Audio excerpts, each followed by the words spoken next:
Hello and welcome to Medical Money. This is the podcast where we help healthcare professionals like you learn finance and money. My name is Kirk Roberts. I'm an ER nurse, a licensed financial representative, and also a financial educator. And I'm Ben Chandia, firefighter, advanced EMT, and also a licensed financial professional.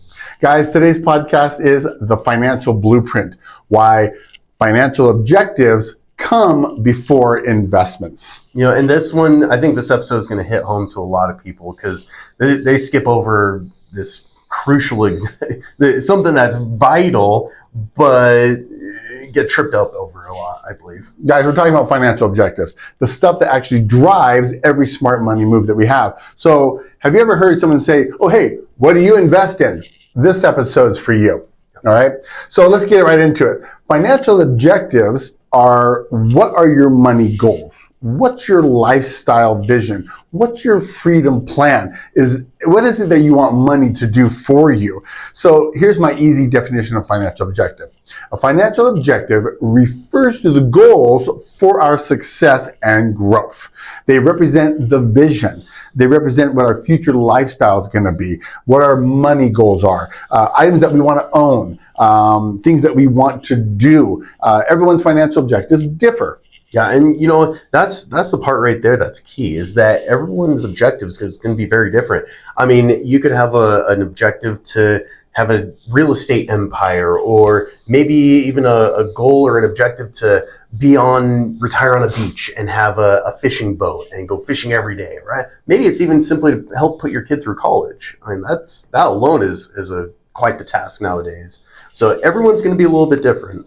Well, and also it's something I see in every day when I'm actually working. As I'm transitioning from being in medicine and going to finance, people ask me all the time, well, Kurt, what do you invest in?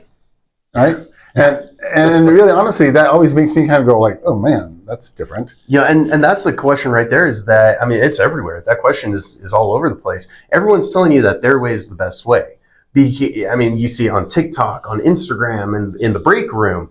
I mean, what are you investing in? Oh, I'm investing in this. Oh, well, are those objectives lining up? Are your objectives the same as my objectives? And really, that's backwards then. I mean, because if you think about it, a real investor, if someone comes up to you and says, what are you investing in? That actually doesn't make sense to an investor, because what I'm investing in really depends on my financial goals. So that immediately makes me nervous when someone says, hey, Kurt, what are you investing in? Because in my head, I'm like, well, you don't have the same financial goals as me. Why would we invest in the same things?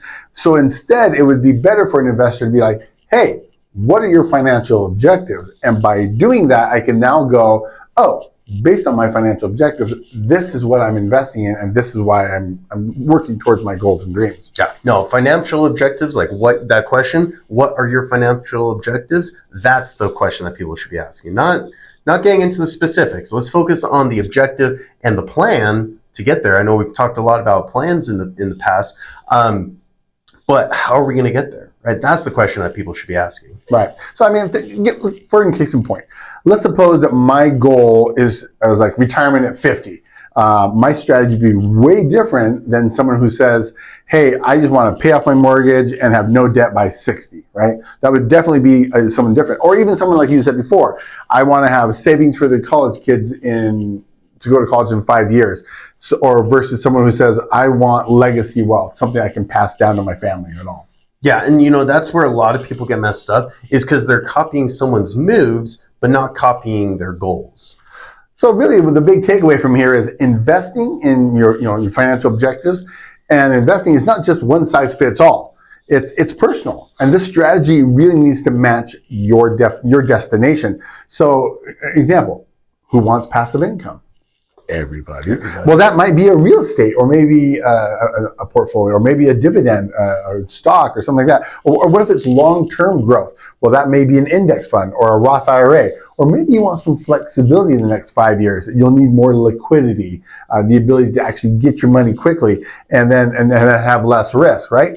You know, and that's the other thing we talked about in our last episode, is that idea of risk tolerance, right? What's your tolerance towards risk? What's that trauma that you've had in the past, right? So when the market goes down, because guess what? The market's going to go down probably again. It's just, it happens.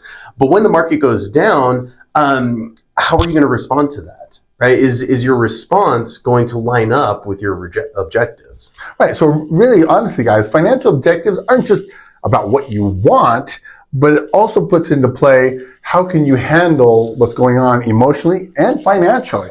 So how do we even start getting our clear financial objectives? We keep coming back to this, and I know it seems repetitious, but you got to have a financial plan. And really, one of our next podcasts that we're going to be doing is we're talking about the financial house and how to get it actually in order. So by detailing your financial house and knowing your financial objectives, that's how we actually understand where we're going and what we can actually achieve. Yeah, and building your financial house and utilizing those blueprints to help you with that house, that's the key to getting those objectives. But you got to start off with the basics, right? You have to define what your short-term goal is. Okay, what are we shooting for in the next year to 3 years? Is it a vacation? Is it building up your emergency fund, which you definitely should have? What's something that's short term, but then also get into the medium goal or medium length goals, if you will. Something maybe 5 to 7 years, right?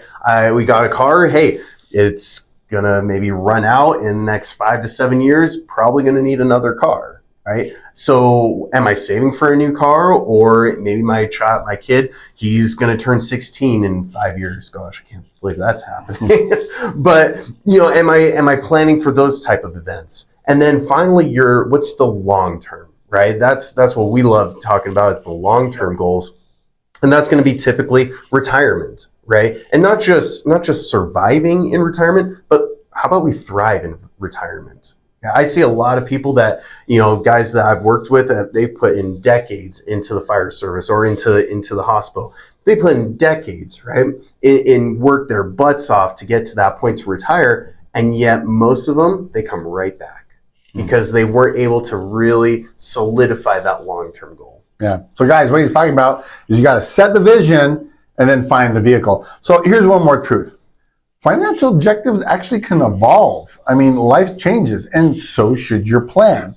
And that's also why we brought up the concept of having that financial representative who's licensed to actually help you and modify that plan as things come up. I mean, things do change. Oh yeah, no, I mean, someone who's 25, their goals are going to be very different than someone who's 35. Maybe they have kids, a house, things like that. Like, priorities change, life changes, right? Sure. So how are you going to roll with those punches? Well, and you need to revisit your goals every year.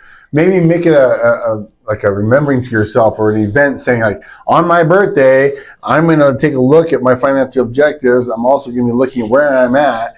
And maybe I need to do some adjustments. Are my investments and my savings matching my vision and my goals for the future? Yeah. So here's the bottom line, guys. Before you invest in anything, invest the time to actually figure out what you want.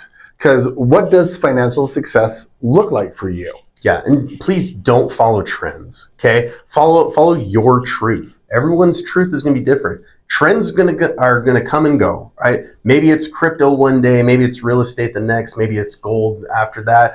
It's always going to change, right? The trends are going to go up and down, but your truth is the one thing that's never going to change. Right.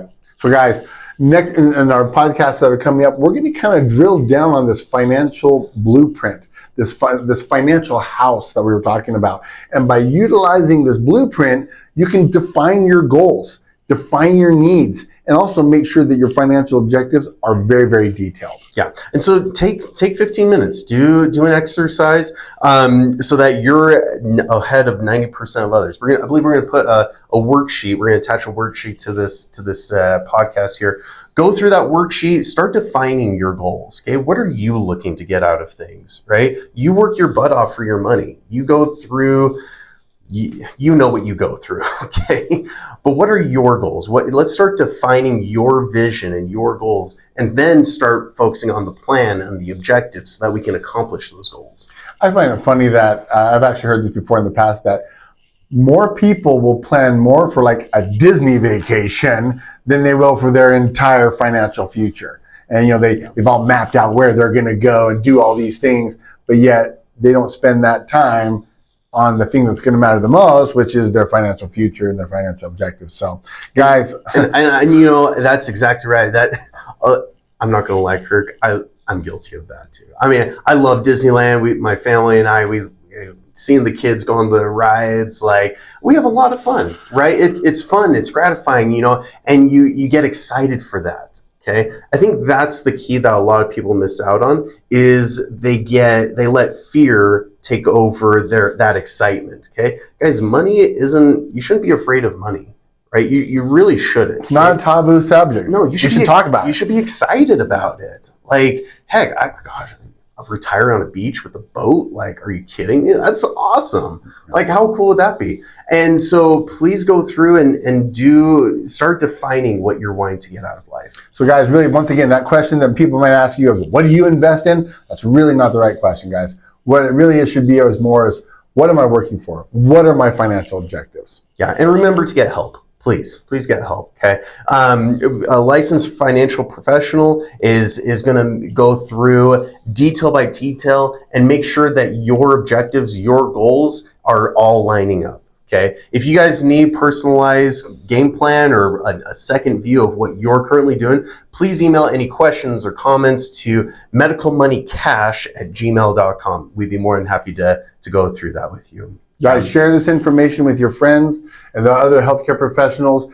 that they just might be great at saving lives, but have a little bit of difficulty saving their own finances. Guys, does this make sense or does this make dollars? We're here to help you learn finance and money. Let's get you on the path that you can learn your goals and dreams and reach your financial objectives. We'll see you next time. Thanks so much. I'm looking for a man in finance, the trust fund. 6'5", blue eyes, finance, trust fund. 6'5", I'm looking for a man in finance, the trust fund.